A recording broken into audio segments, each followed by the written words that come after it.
I'm Tom Lombardo, the director of the Center for Future Consciousness, and we publish Future Consciousness Insights, a newsletter about twice a month.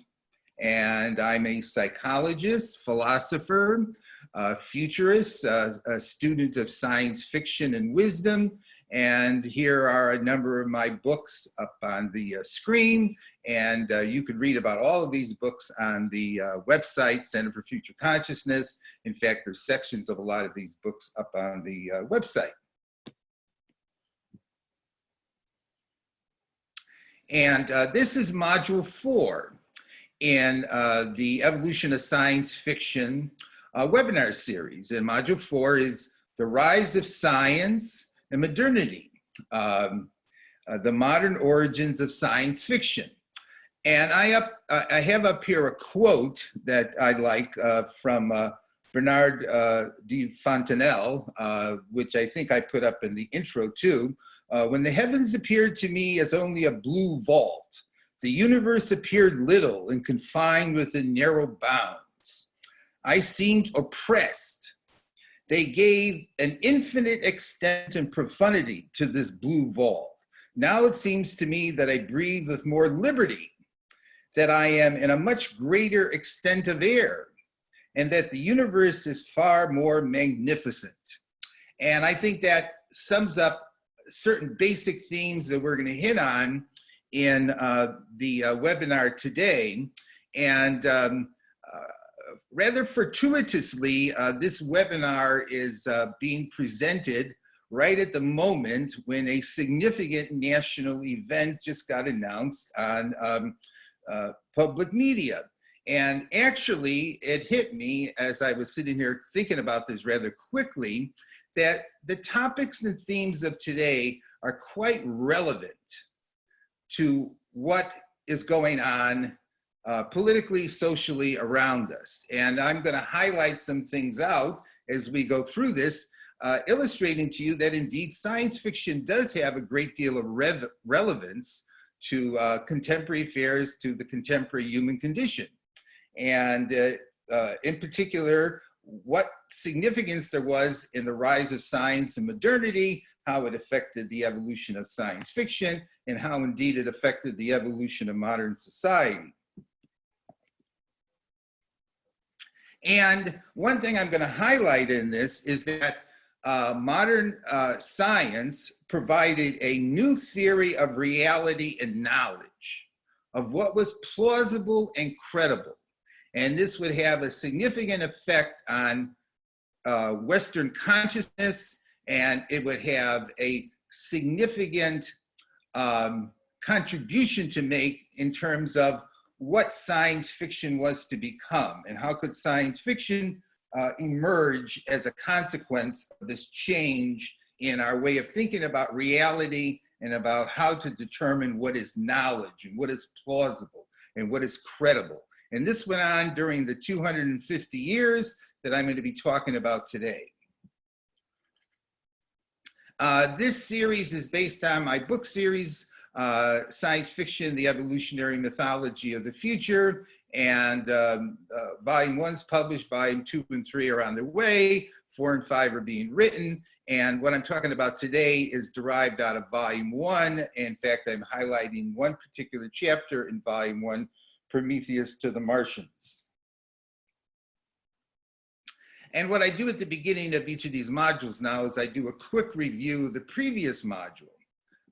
And last time I talked about the Apollonian versus Dionysian elements in Greek consciousness and ancient Greek mythology, and how ancient Greek mythology had an influence, historical influence on the evolution of science fiction with its tales of extraordinary adventures. And the Apollonian versus the Dionysian, the emotional and sensory versus the rational aspects of the human mind, and how that would play into science fiction. Then I talked about ancient Greek philosophy, highlighting, among other things, Plato's Republic, which was probably the first utopian, not novel, but book. Then I talked about the myth of Prometheus and how significant that was in the evolving human consciousness, and how the concept of self-determination and rebellion against the parental figure comes in that story. And then I also talked about the concepts of progress and evolution during that period. I spent some time talking about Lucian's fantastical true history, in which humans journey to the moon and encounter lunar inhabitants, and there is an interplanetary war and various strange creatures and spaceships. I spent a good deal of time talking about the theme of Armageddon and St. Augustine's City of God and Zoroaster, and the notion of progress and the notion that we were moving in a progressive direction in the future, but there was a great battle that would come as a consequence of this. I used Dante's Divine Comedy as a classic example of a cosmically informed journey that a person gains enlightenment and along the way encounters incredible sights and fantastical beings, and that the whole story was informed by the medieval concept of reality, ultimate reality, the metaphysical dimensions of reality, and that I see as a very significant marking stone in the evolution of human consciousness in the West.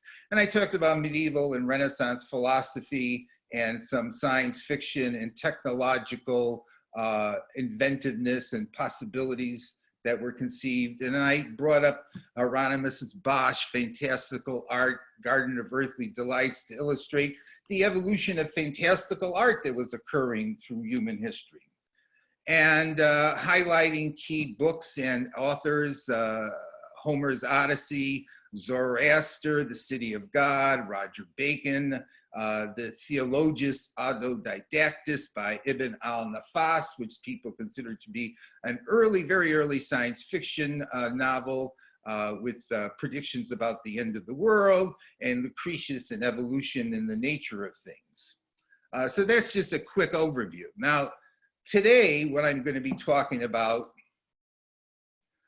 are the following: the age of exploration and how that was significant in the evolution of science fiction, the scientific revolution and how it transformed our ideas about nature and about the heavens, and how the heavens opened up and the human mind or human consciousness opened up as a consequence of the scientific revolution, and the tension and relationship between scientific versus religious visions of reality, and how that's significant in the evolution of science fiction too.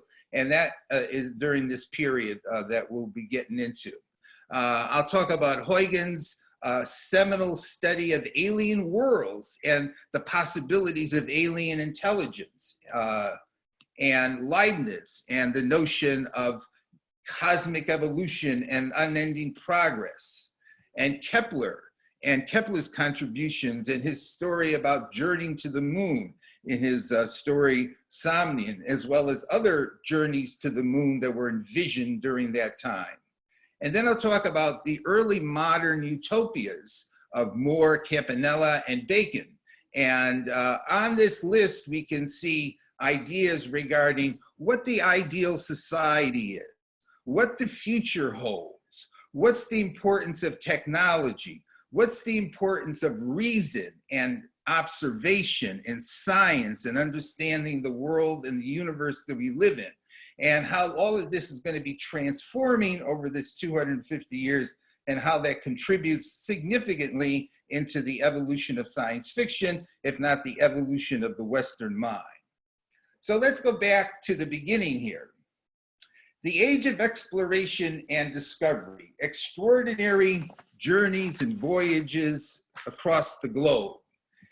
During the period of roughly 1400 to 1600 AD, Western explorers reached out away from Europe and began to map out and discover great areas of land and regions of the earth populated by all different types of human beings that were, relatively speaking, unknown to Europe.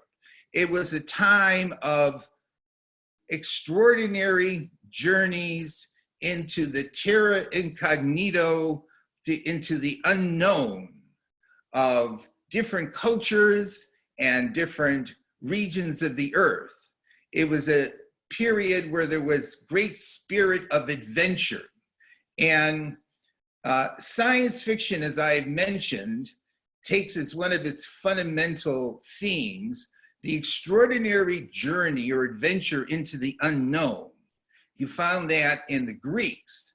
And now here in the beginnings of the modern era, you find these real adventures going on, being chronicled, and strange new forms of life, new animals being discovered, and new people being discovered. And so there's this feeling of exploration and discovery, this feeling of imagination and our minds opening up to the novel and the new on the earth. And in the future, we'll find that lots of science fiction doesn't necessarily even go out into outer space, but just as continuations of this kind of narrative where people journey to different parts of the world that are unknown or unexplored and discover strange new beings or strange new human cultures. And so the Western mind's concepts of the diversity of humanity and the diversity of cultures and the diversity of life and the expansiveness of the earth that we lived on was significantly stretched during this period by literally people going out and beginning to explore in much greater depth the world beyond Europe. And all of that are thematic elements and narrative elements that go into contemporary science fiction. So instead of a closed mind and a closed universe, the universe and the human mind begins to open up to greater possibilities and to participate in this notion of adventure. Now, the scientific transformation of nature and the heavens. What do I mean by that? During the period of, say, 1500 AD, beginning with Copernicus and other early astronomers, up through 1750, by the time we get to Newton's Principia Mathematica, the beginnings of modern science come together. The quote I have up there is from Neil Postman.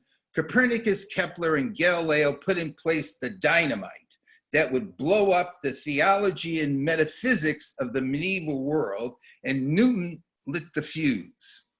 Up here I have central figures in the scientific revolution, and including René Descartes, the philosopher mathematician, Johannes Kepler, Francis Bacon, Copernicus, the great rationalist Spinoza, and Isaac Newton. And the main idea that I'm presenting here as a starting point is that these individuals and many others began a systematic effort to understand reality through the use of experimentation, observation, and reason or rationality, and believed that they could understand reality using those methods as opposed to just simply consulting a sacred text or simply going on faith as to what reality was. And lots of them had struggles with the status quo because they were progressive thinkers who were presenting new ideas based on discoveries they were making or reasoning they were engaging in regarding what the nature of reality was. The nature of reality is going to be transformed here, the way we understand it, as a consequence of these early scientists who were significant participants, influences in the scientific revolution. And when I say, the scientific transformation of nature in the heavens, I mean that science is going to change the way we think about nature in the heavens. Now, in my book, The Evolution of Future Consciousness, one of the chapters deals with the scientific revolution, science, enlightenment, progress, and evolution. That's the title of the chapter. And that chapter is free up on my website in case you want to go look at it under Future Consciousness, I think. So here we have Newton with his famous quote, "If I have seen farther than others, it is because I have been standing on the shoulders of giants," acknowledging what he owes to people of the past, the people, the thinkers from before. Now, just to go back over these points, and which I just introduced, with science as ideals of method, as ideals of how to gain knowledge, we have an emphasis on being rational, bringing in abstract theories, supporting those theories with empirical observation, often framing those theories with mathematics, doing experiments as opposed to just asking your brother-in-law what he thinks, systematic doubt, and hypothesis testing. All of these are pieces of scientific epistemology or the scientific approach to gaining knowledge. And that's to be contrasted with, to a significant degree, the views that it is through faith, revelation, supernatural ideas, sacred texts, authority, and envisioning a personified universe that science was usurping. Now, this is going to be a tension, a conflict throughout human history, because science is going to end up saying things using these methods that are going to diverge from what people believed from before based upon revelation and sacred texts, et cetera, et cetera. So the method changed, and because of that, what happens is the theory of reality ends up changing. Because there were a great many new discoveries, and nature became a much more intricate and complex reality than we ever realized before. And new laws were discovered using the scientific method. So the universe opens up, nature opens up and becomes much more complex and intricate when indeed the scientific methods are utilized. And there's an openness to new ideas and a rejection of dogma, whether it's political dogma, religious dogma, whatever kind. And as I said, it transforms our theory of ontology or being by having a new epistemology. And the heavens become naturalized. That is, there's a creation of outer space. That is, we no longer think that heavens are somehow different or elevated above us, dualism. The heavens are part of us. We're part of the heavens. There's a rejection of the separation of the earth and what we see up above. In fact, I've said to plenty of people, look up in the sky. That's where we live. And no longer is that seen as a separate reality. We are seen as part of nature, and so is the heavens. And that a lot of that is due, for example, to Newton, when he demonstrated that the same laws apply to the earth as apply to the objects in the sky. And because of that, fascinatingly, there is an explosion of the fantastical, of the possibility space of what exists. Now, this seems very interesting, has always seemed very interesting to me.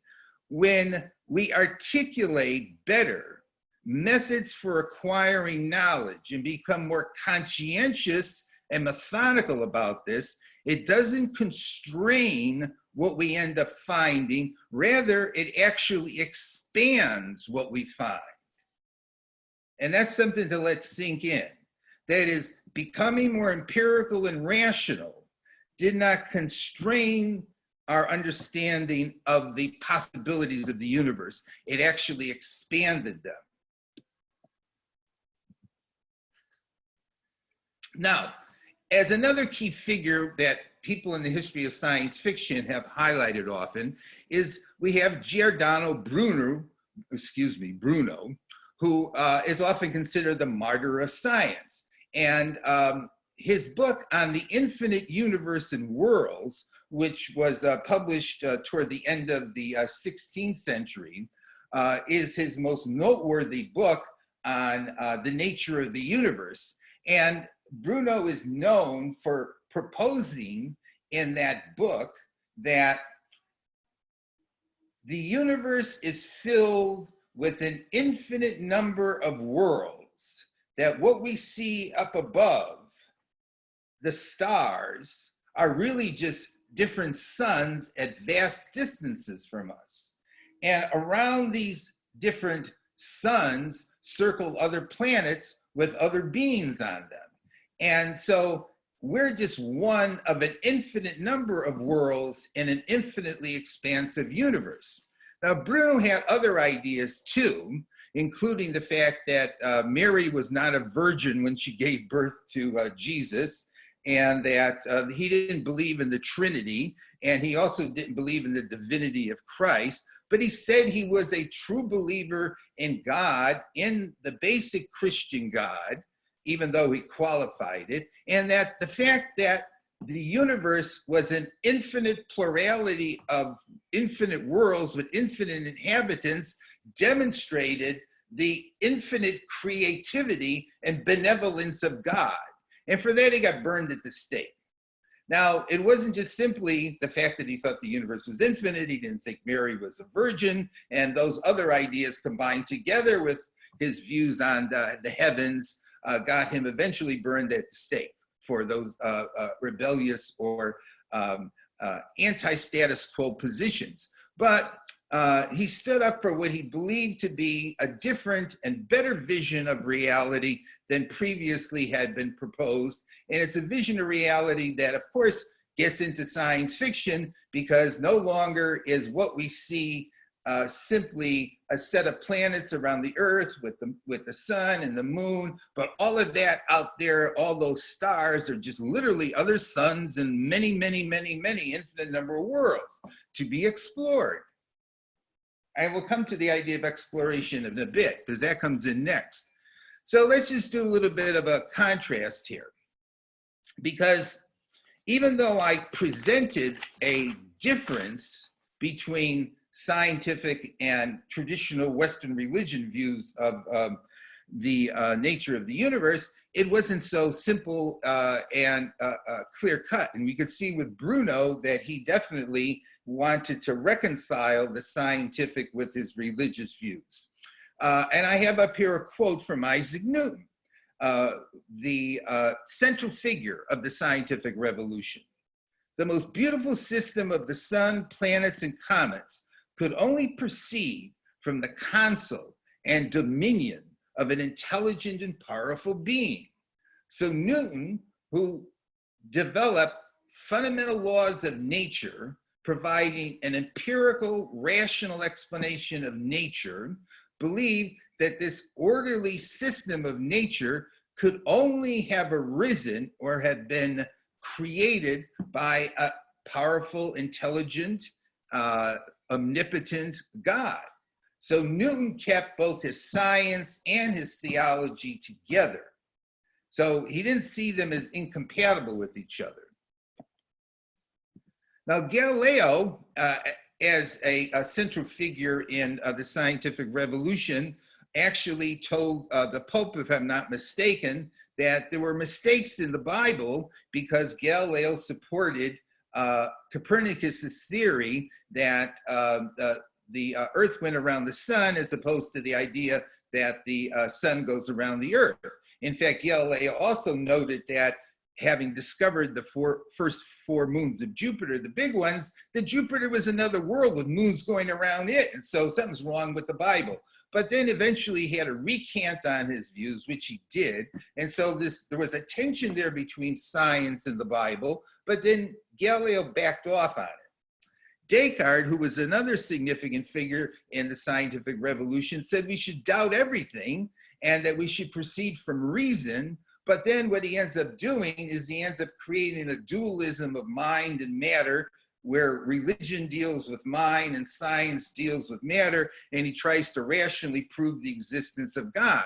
So he starts off doubting everything, but then he brings God back into the picture, and Descartes did not want to be another Galileo getting thrown into the clink for expressing views contradictory with the church. Indeed, Descartes reneged on his evolutionary theory of the universe because it wasn't consistent with the static creationism of the church. And as I mentioned, Newton formulated stable laws of nature, but he said they were created by God. And he felt, in fact, that looking for these stable laws of nature was a way to search for and read the mind of God, and that God was responsible for the order that was being revealed in science.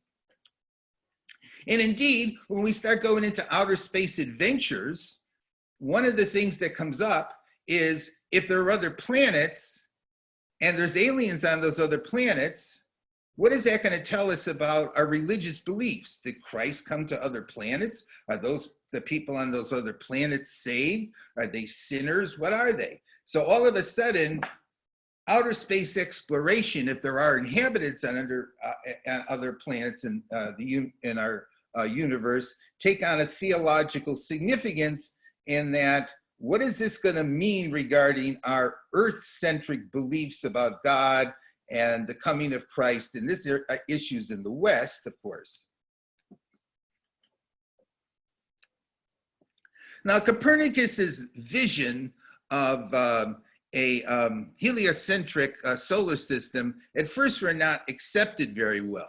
The person that in history is identified as most responsible for making Copernicus's theory more acceptable was Bernard de Beauvoir de Fontenelle, and in particular in his book, Conversations on the Plurality of Worlds, in which he explains the credibility, the plausibility is a better word, plausibility of Copernicus's theory. But he goes on to bring up in that book how there's probably going to be different kinds of life and intelligence on the different planets up in the sky that we see up there, and that he actually goes into some thoughtful considerations what these aliens might be like who live on these other planets.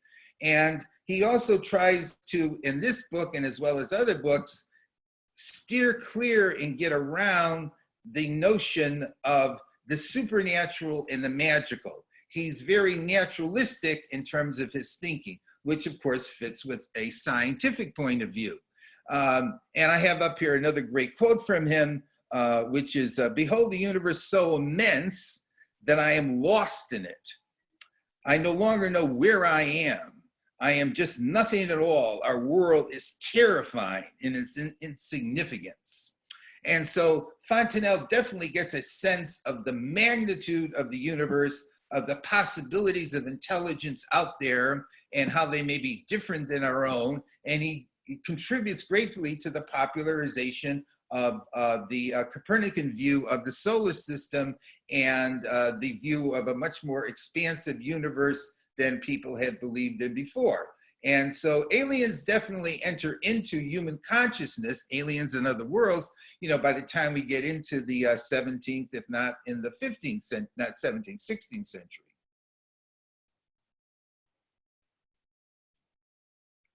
Now I come to one of the great figures, most significant figures of the scientific revolution and significant figures in the history of science fiction, Johannes Kepler, who on one hand formulated the 3 laws of planetary motion, and Kepler being both a mathematical genius and a mystic and very spiritual and religious, actually developed his 3 laws of planetary motion based upon an idea that the solar system was like the Holy Trinity.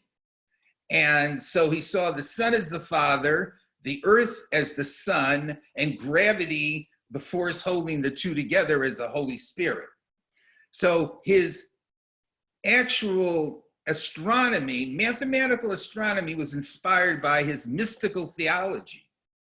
But Kepler also wrote a science fiction adventure, Somnium, which is a story. Somnium means the dream, a story of journey to the moon. And he's transported there by a witch mother. And indeed, Kepler's own mother had been accused of being a witch. And when he gets to the moon, he observes 2 forms of inhabitants on the moon. The subvolva side under the earth, with the Earth shining down, and the other side of the moon, the pre-vulva side, where the Earth is never visible, what the side of the moon from our point of view that we can't see from the Earth.